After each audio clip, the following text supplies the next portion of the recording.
Mr Speaker, today I rise in the New South Wales Parliament to represent the 22,015 people who signed the Time for Change petition. This is a petition that comes from a place of deep community concern over a rising escalation in crime. It was started by Tamworth's Phoebe Furneaux, who is a victim of crime and has travelled from Tamworth to be here today. The attack on Phoebe was frightening. It left her bruised, battered and shaken, feeling violated and unsafe. Adam McNamara from Narrabri is in the gallery also today. He's the brother of Daniel McNamara, who was tragically killed on his motorbike when struck by a stolen ute allegedly driven by a 14-year-old boy in Gunnedah. Enough is enough. Time for change. And that's why we're here today. And I will read for the record Phoebe's rationale for the petition. In the wake of tragic events resulting in the death of a young man, we, the undersigned, call for change within our legal system. Too many young offenders are being let out on bail to reoffend, committing multiple crimes such as breaking and entering, holding people at knife point, carrying weapons with intent to injure or kill, stealing cars, and engaging in police pursuits. These actions put lives at risk, and our communities have had enough. Our safety and peace is being disregarded. We want that back. We want the police officers in our towns to have the support they need to catch these criminals and ensure they are dealt with appropriately. Too many people are being injured in their own homes and suffering traumatic experiences. We demand better outcomes for our hard-working citizens. One life is one too many, and we must act now. We ask the Legislative Assembly to call on the government to 1. Strengthen bail laws to prevent violent young offenders from reoffending. 2. Provide increased resources and support for police officers to effectively apprehend and prosecute offenders. And 3. Review the judicial system to prioritise community safety. I'm regularly contacted by victims of crime, people who have been broken into, houses ransacked, treasured possessions stolen, cars and cash. They are angry, frustrated and seeking retribution, and that is very frightening. People are starting to fight back, confronting these criminals, and that's disturbing and dangerous as these incidents are turning violent. They've had enough. Last Sunday at 5:30 a.m, Christine Trembath, 69-year-old woman, was bashed and her car stolen.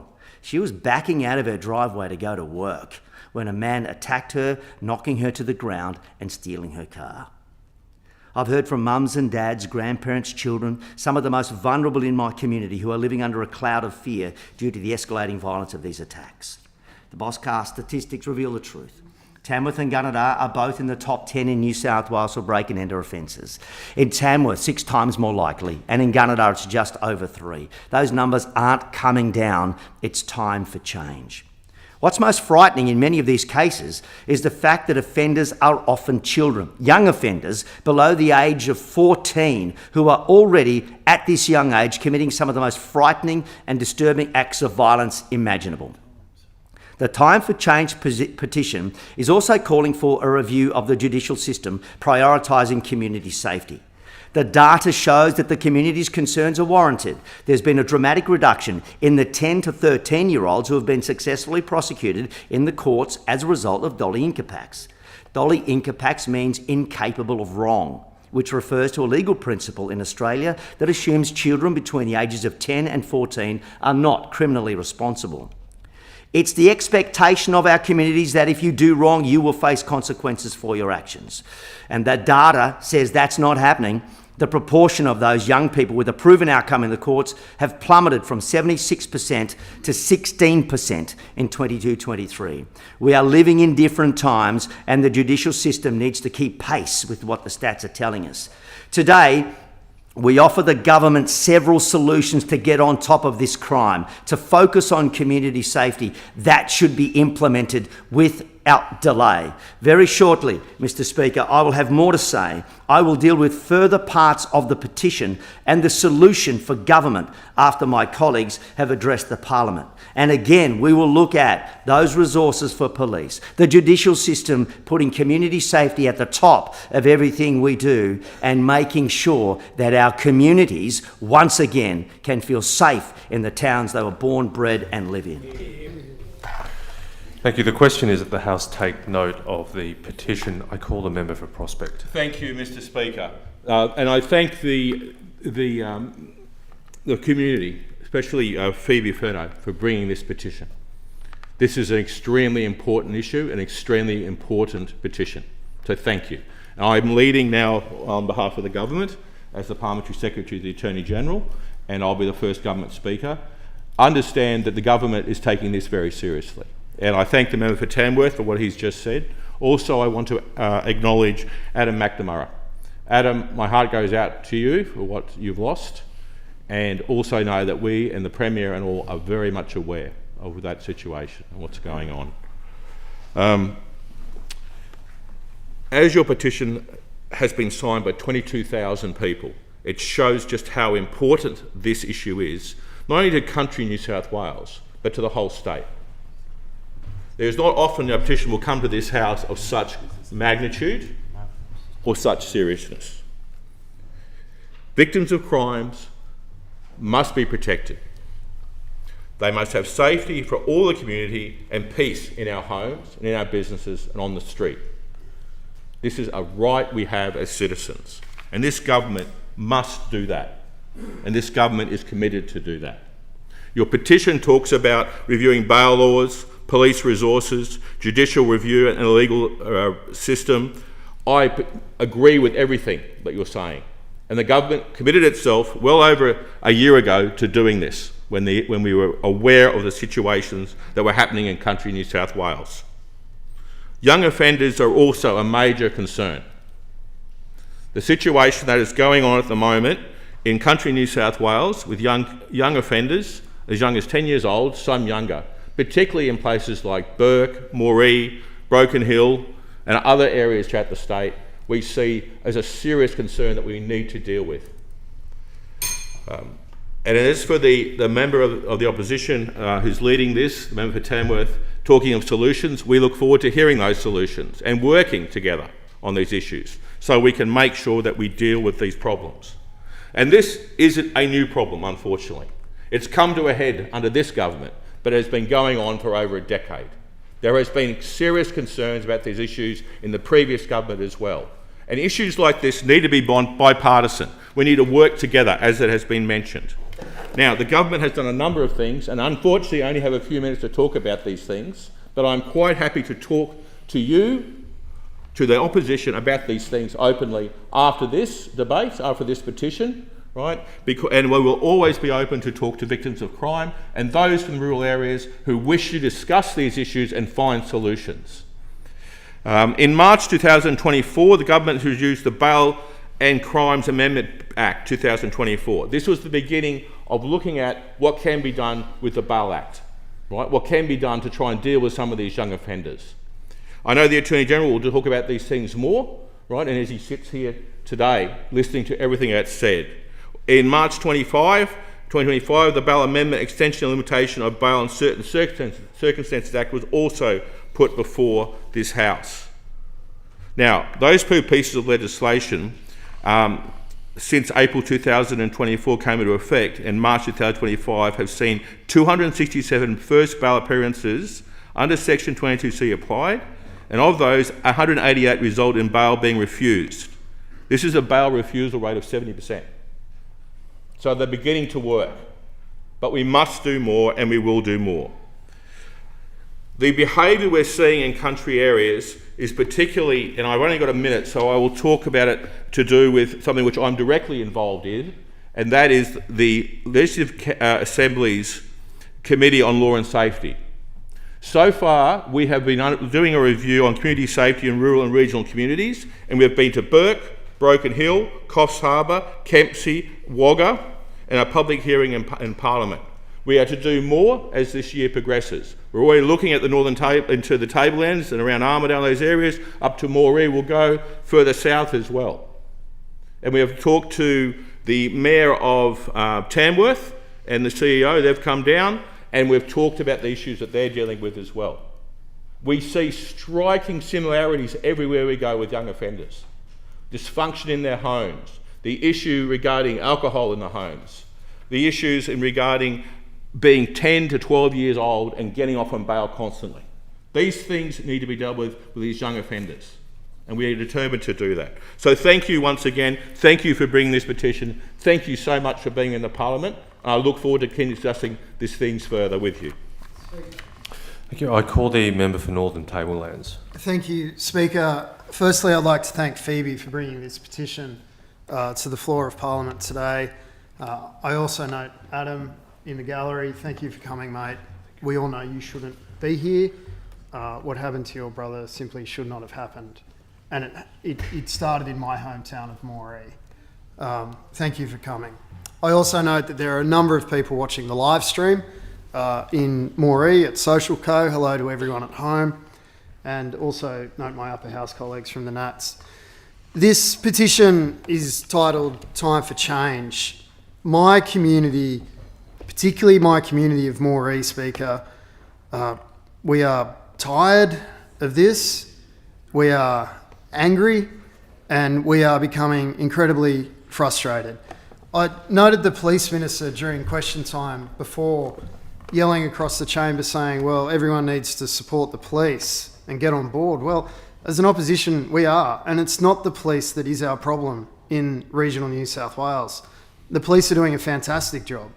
Our problem is the constant stream of young offenders being arrested, put before the local court, and either the magistrate's hands are tied by virtue of Dolly, or alternatively, the magistrate makes a determination to release that young person back onto bail. We all talk about crime statistics in this place constantly. The one that sticks out to me is that in all of the offending in Moree, over 50% of that offending is committed by young people on bail. That's a huge statistic. It's a massive statistic. Now, Section 22C is working. I agree with the member for Prospect, the Parliamentary Secretary. It is working. But I would be very interested to see what the appeal rate is. I've tried to find that. I can't find it. I would be very interested to see what the Supreme Court is doing to young people who appeal their bail decision upstairs, as we call it in the profession. Now, in terms of what we need in regional New South Wales, and again, the member for Prospect said he looks forward to hearing some options from the opposition. Well, the Attorney General is probably getting sick of my emails providing my thoughts on it. If someone who is mentally unwell and is so mentally unwell that they cannot form the required intent in New South Wales, they are not simply let out of court. They are placed on a treatment plan.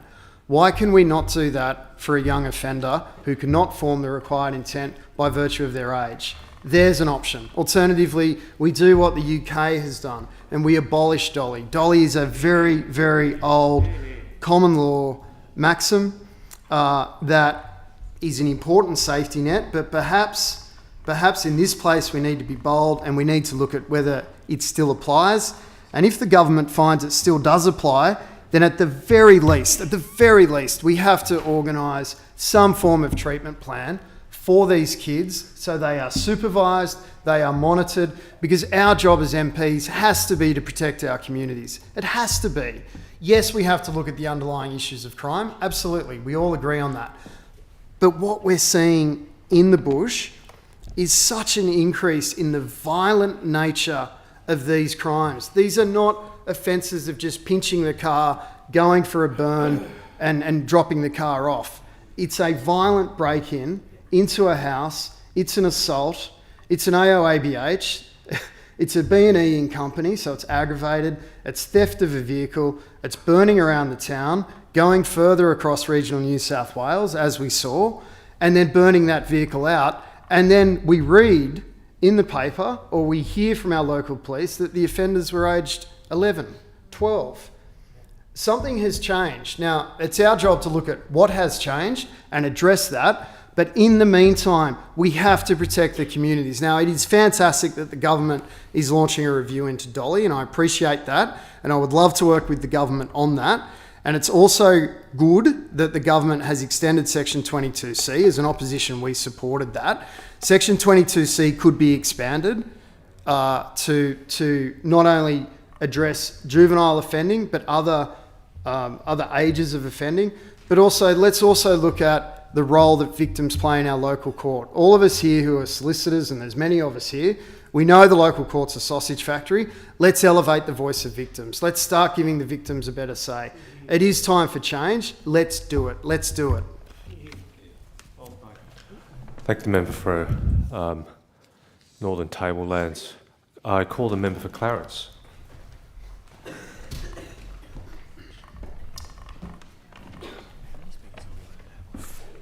Thank you very much, Mr. Speaker, and can I start by acknowledging both Phoebe and Adam, who are in the chamber today. And I agree with my colleagues. You shouldn't be here, but I think it is with a heavy heart that you are. I know it would be, and it is with a heavy heart that we debate today. Can I also thank the member for Tamworth for having carriage of this petition in this place today, and to the 22,015 people who took time out of their day, or their evening, to sign the petition. Can I say to those people and to the people of regional New South Wales, the New South Wales Nationals hear you, we support you, and we will always stand with you on these very, very important issues. Mr. Speaker, can I also acknowledge the member for Oxley, who is not in Parliament today, but there is only one thing in the world that would keep him away from this place and speaking on this petition, and that is the massive natural disaster that he and his community are undertaking at the moment. He is, as we are, passionate about standing up for regional New South Wales at each and every occasion. The petition, of course, calls for three things: the strengthening of bail laws. Of course, it also provides an increase of resources to our police officers. And can I say again, as I have numerous times in this place, we stand shoulder to shoulder with our local coppers in the bush. We know them, we play cricket against them, we play sport with them, we even have a drink with them on a Friday night. This is not a policing issue, and our cops do a great job. Thirdly, the review of the judicial system to prioritise community safety. And Mr. Speaker, this is where this should start, in my opinion, because this is not a policing issue. In my opinion, this is a judicial issue. And we know, following today's article in the Daily Telegraph, that the judicial system is not at fault, according to them. Well, if they're not at fault, the community's not at fault, who is? Who is at fault? We need to find that out, and we need to ensure that if the system is broken, and I'm convinced the system is broken, how do we fix the system? And quite frankly, in my opinion, the fault lies with the judiciary. Now, of course, if that can be strengthened, the laws around bail particularly, they should be. And I know the Attorney General is here, and I believe he's genuine in his cause to do more. But Mr. Attorney General, can I say from my community, we need you to do more. The stats are not going in the right direction in my community. They're not going in the right direction, I don't think, in anyone's community in regional New South Wales. Breach of AVOs up 11% in the Clarence Valley local government area in 10 years. Breach of bail up 28.4% in just 2 years. Break and enter offences, 80.6% increase in 2 years. Something is broken. In the Richmond Valley local government area, there's an increase of intimidation, stalking and harassment, 11% increase in 2 years, 27% increase in 2 years in breach of AVOs. I could go on, but we've heard it before. But the time for action is now.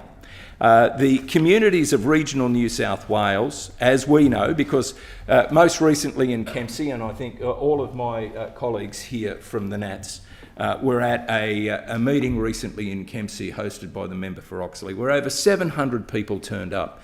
The stories were sickening. The action that is required needs to be bold, and the member for Northern Tablelands is right. We need to think outside the square. We cannot sit idly by and have our people petrified. I've got 85-year-old women living on their own in Coracai. They lock the doors at 4 o'clock every single night because they are petrified to go outside. So again, I stand with my community in the Clarence. We as New South Wales Nationals, we stand with our communities in regional New South Wales. We need change, and the time for change is now. I thank the House. Thank the member for Clarence. Call the member for Terrigal. Thank you very much, Mr Speaker. And I too want to acknowledge both Phoebe and Adam in the gallery today and the extraordinary response, the 22,015 responses you've had to this petition about a time for change. And it's very evident when you get 22,015 people respond that they want change and they're frustrated. Mr Speaker, I rise today in support of this petition brought by my colleague, the Honourable Kevin Anderson. This is something we need to act on. My region of the Central Coast is being affected in similar ways to other regions right across New South Wales. Across the Central Coast, we have seen and we are hearing that feedback, and it is loud and clear. People are sick and tired of watching repeat youth offenders wreak havoc in their neighbourhoods, breaking into homes, threatening lives, stealing cars, and engaging in brazen police pursuits and posting about them, Mr Speaker, only to be released again and again on bail. This is an endless cycle of fear and trauma and frustration for our communities, and as I said, the Central Coast is no different to any other now. Our streets are no longer places that are safe. Our community does not feel safe. Too many families are now no longer sleeping soundly in their own homes. The peace and security that every person deserves is being stripped away, and the government must act. Now, we have a broken system which is failing our communities. We've heard the cries for help, not once, not twice, but repeatedly. And this is from my region again on the Central Coast, and yet this government continues to ignore them. When proposed amendments were brought before this place to strengthen bail laws that we put forward, the government, including every member from the Central Coast, voted them down. This was a vote against our community safety. It was a vote against the people who expect and deserve protection from repeat violent youth offenders. At the recent youth crime forum held in Erina in my own electorate, hundreds of locals turned up. Why? Because they are desperate for action on this. This overwhelming turnout is a testament to just how serious this issue has become. The people of our region expect strong, swift and decisive measures, not more excuses and not more delays. There are real impacts on families. We cannot forget the faces that are behind all of these statistics, Mr Speaker. Like Celeste in my electorate, a mother of three whose home was broken into during the night. The intruders, teenagers between the ages of 14 and 17, took butcher's knives from her kitchen and walked through the house as her and her children slept. That is the stuff of nightmares. And that nightmare has become a reality for too many of our constituents. These terrifying incidents are not isolated. They are part of a disturbing trend of antisocial and violent behaviour by repeat youth offenders. And the system, as it stands, is letting them get away with it. Dolly is becoming a catch cry for getting out of jail free. The call for action and reform is so urgent now. That is why today I add my voice to this petition and call on the government to take immediate and meaningful steps. We need to strengthen bail laws. Young violent youth offenders must not be allowed to re-offend while on bail. The safety of the community must come before repeat chances of those who show no remorse whatsoever for their actions. Of course, our police, as we've all said, are doing a magnificent job. They are frustrated to the extreme seeing these repeat youth offenders who they are. They know who these kids are, and they keep arresting. And they're doing a brilliant job. And the Brisbane Water team under Superintendent Jobson do an outstanding job. But they are frustrated because no sooner are these kids arrested and that hard work done than these kids are back out on the streets re-offending. They have no remorse for what they're doing. The judicial system we have seen must overhaul and prioritise these second chances that have been given over public protection. Community safety must be the first priority. And my community was so frustrated seeing the comments by justices who think these laws are too tough. Well, I would say to those justices, come and live in our streets for a while. Yes. Come and feel where you can't even sleep in your own house at night without locking yourself in like a prison. Yes. And then keep having the same reoffenders target you on social media and target these same houses. I mean, I say to those justices, spend a few days in these people's shoes. And the path forward and prevention for accountability. While tough laws are critical, we also need early intervention programs to keep at-risk youth from spiralling into crime in the first place. Prevention and accountability, of course, go hand in hand. One life impacted by violent crime is one too many. We cannot keep standing idly by while our communities suffer. The time for hand-wringing is over. The time for reform is now. I urge all members of this House, government and opposition, to listen to our people, to act with courage and to support the petition calling for change to the Young Offenders Act. I don't know how many times we have to come in here and repeat these same stories over and over again. And as I said, my people are so frustrated. Our community is frustrated. They shouldn't have to live in fear in a beautiful region which should be a place of relaxation and warmth and safety. I want to commend these petitioners for bringing this to the House. Thank the member for Terrigal. The member I seek leave to make a very brief contribution. Member for Coffs Harbour seeks leave to make a contribution. Is leave granted? Leave's granted. Thank you, Mr. Speaker. Look, we are a really great nation here in Australia, and I think one of the things that sets us apart from so many other places around the world is the safety in our community and the fairness in our society. And like many people who grew up in regional New South Wales, our roller doors had rusted shut sometime in the 1980s. Most of the time they stayed up overnight. Certainly that is not the case now. 25 years ago, we didn't know where our house keys were. Our house was never locked. And now we can't even be in the house without having to lock the front and back doors. It is certainly a very different place crime-wise compared to the really idyllic place that we grew up in. We have spoken a lot about crime over the last couple of months. I know it's been a huge issue that seems to be getting worse and worse as the months go by. So I won't repeat a lot of what I've said on the record before, but I do want to tell a story that happened in the town that I live in. We had a car full of young people between the ages of 12 and 14. They stole a car, they crashed the car. One of the children, 12 years old allegedly, ended up in a coma for weeks. 2 weekends ago, a friend of mine was at his business. He noticed in the security cameras that somebody was breaking into some vehicles at the back of the premises. So he went out, grabbed the person allegedly who was committing the crime, and it was this kid who was just got out of a coma. He just got out of a coma 2 weeks before and was now again breaking into another car. His accomplices ran away. When they realised they were missing a friend, they came back and coward punched my friend in the head. He sustained injuries.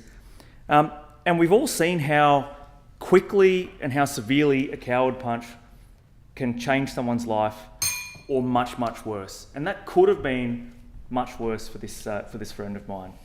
All because the justice system wasn't able to deal with these juvenile criminals in their probably, not their second chance. We all believe in second chances. We might even believe in third and fourth chances. But some of these young children are up to their 40th chance. Some of them are up to their 80th chance. And at some point, if it hasn't worked the first 79 times, it's unlikely to work the 80th time. So we need to do something more. And I do, like the others on this side, do welcome the review into dolly incapacts. Certainly the police are doing a fantastic job, but the feedback we're getting from the officers on the ground is that dolly isn't working for them and that the justice system is not helping them keep our streets safe. We do currently have before the House a private members bill that was started by the member for Northern Tablelands, taken up by the Shadow Attorney General. We believe that this particular bill will address many of the issues that have been raised in this petition. We would encourage the House to take a bipartisan approach to this bill. It is sensible, it doesn't push the boundaries too far, but it is something that our communities need, and it is something that our communities have been calling for. The speed at which we got to 20,000 signatures on this petition should be commended, because so many people, whether you're from Coffs Harbour, whether you're from Broken Hill, whether you're from Tamworth, the issues are the same. It means it's a systemic issue. This is not an issue isolated to one town. This is an issue that's a problem with the system, and we need to change the system. Thank you, Mr. Speaker. Thank the member for Coffs Harbour. I call the Minister in response. Mr. Speaker, I'd just say at the outset that the government has chosen today to have a small number of speakers, my parliamentary secretary first and me second, so that I might ask the House for an indulgence for an extension in time. So I hope that the House will grant me that when my time is up.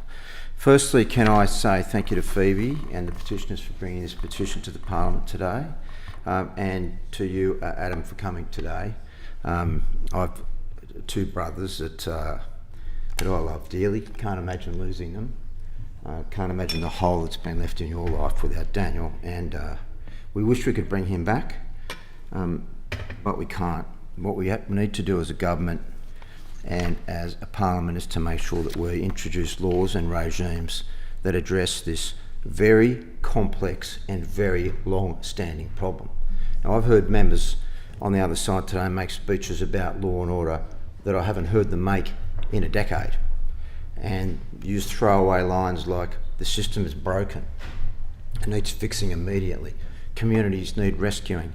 I just urge members of all persuasions to be intelligent and factual and use analysis and not political rhetoric when it comes to these sorts of debates. I learnt when I was a Minister for Police that crime statistics can tell one story, but you can still have, despite the fact that statistics might suggest that things are okay, you can still have a scared community. We all have a responsibility to make sure our rhetoric is measured and to not suggest that this is a brand new phenomenon that miraculously began when the Minns government was elected in March of 2023, which is what some of the speakers were bordering on today. I've been asked questions ad nauseum in estimates about youth crime, and I've quoted and can provide for members opposite an excellent article from the 2014 that talked about a crime wave in Western New South Wales, in regional New South Wales, and there were some very helpful suggestions made about how to make things better by elected members at all levels of government out in the bush. This is a very complex problem, youth crime. There are many causes for it, no excuses, but many causes. Now, Mr. Speaker, the one tool that is the most effective in keeping our communities safe wherever we are in New South Wales is the police. We inherited a police force that had some challenges. There were some challenges about pay, about recruitment, about retention. Numbers were down, and what we've done, the Minister for Police has worked very hard. I might seek an extension of 5 minutes, Mr. Speaker.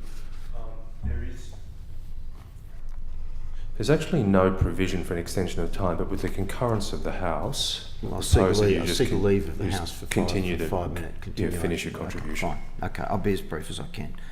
So what we've done is to try and address the slide in police numbers. Now, we've just had one of the biggest classes graduate in Goulburn for I think it's about a decade. We will build them up. We'll keep building them up. In fact, yes, the largest class in 11 years just attested at the Goulburn Police Academy, 302 new probationary constables, and will continue to do that. Now, Mr. Speaker, as I said, there are no quick fixes to this issue of youth crime, but let me quickly address the petition. The petition, firstly, calls on strengthening of bail laws to prevent violent young offenders from reoffending. We've done that. Secondly, provide increased resources and support for police to effectively apprehend and prosecute offenders. That's what we're doing. We have and we are. And review the judicial system to prioritise community safety. And we've heard about dolly incapax today. That's why I've commenced a review about dolly incapax. Let's be very careful about our language about dolly incapax. Calling for the doctrine of dolly incapax to be abandoned simply ignores the development of young people's brains. It's a matter of physiology, and you can call for it all you want, but you can't change the fact that young people's brains develop at different rates. Full stop. End of story.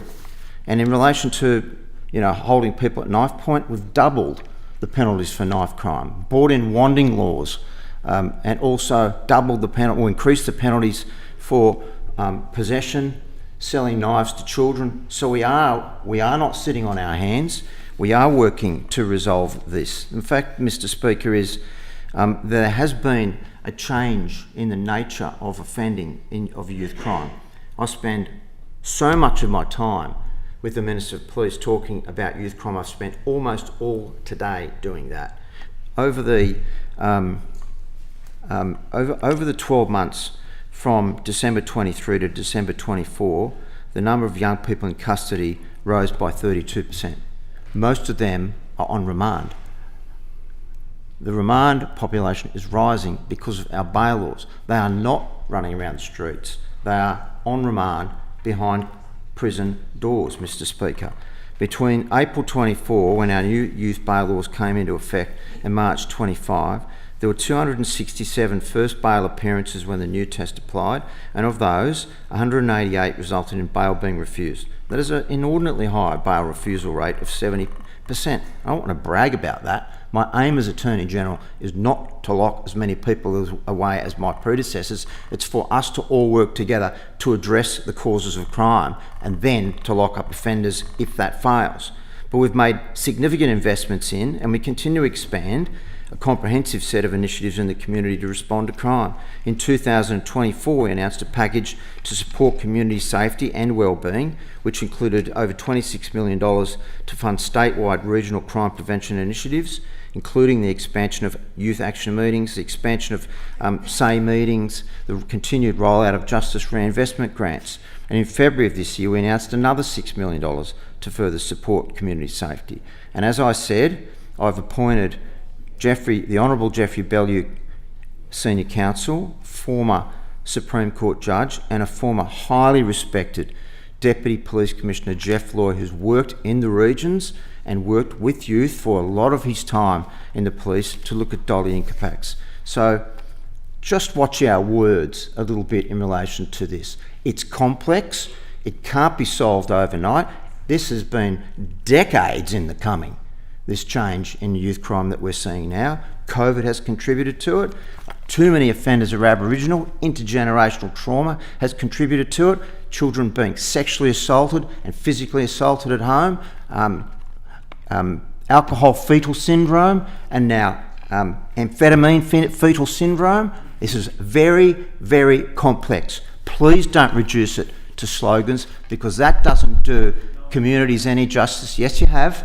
Some of you have today. Please don't reduce it to slogans. Just be responsible in your language, and let's all keep working together about this problem that's not new and will need addressing every day from here after. Thank the Attorney General. I now call the member for Tamworth in reply. Thank you, Mr. Speaker. I want to thank the members for Northern Tablelands, Clarence, Terrigal, Coffs Harbour, and the Attorney General for their contributions to this petition. I just would like to respond to the Attorney General saying that, watch your words. Well, your words, really? The Attorney General, enough is enough. It's time for change. Whatever has been put in place previously is not working. We need change. We've provided the government with solutions and options today. We want the government to take them on board, act on those solutions, act on those options, and allow our communities to once again feel safe. I will touch on the more resources for police. My colleagues have touched on Dolly Incapax and the legislation before Parliament. We need more boots on the ground, backing up our police officers, patrolling our streets and patrolling the skies. We need a police airbase wing based in Tamworth to serve the New England Northwest. Vast distances, vehicles are being stolen. They need to be kept on track, and we need our police backed up by eyes in the sky. That will give greater capability to our police, not only in the New England Northwest, but on the coast as well. Mr. Speaker, our communities have a right to feel safe in their homes. This petition calls on the government to prioritise the community of safety. Don't call on us to say, watch our words. The words are enough is enough, time for change. 2,015 people from across New South Wales united in the call for change. We've provided you with the solutions to get on top of crime. You must implement them. And I want to thank Phoebe Furno for her work. I want to thank Adam McNamara. We share your loss. I want the people of our regions to feel safe in the home again. Our voice is strong. We've provided options and solutions. We call on the government to listen. We call on the government to act. We call on the government to do something to protect our communities, to provide the safety that we deserve. It is time for change. The question is that the House take note of the petition. I'll put the question. All of that opinion say aye. Aye. To the contrary, no. I think the ayes have it. The ayes have it.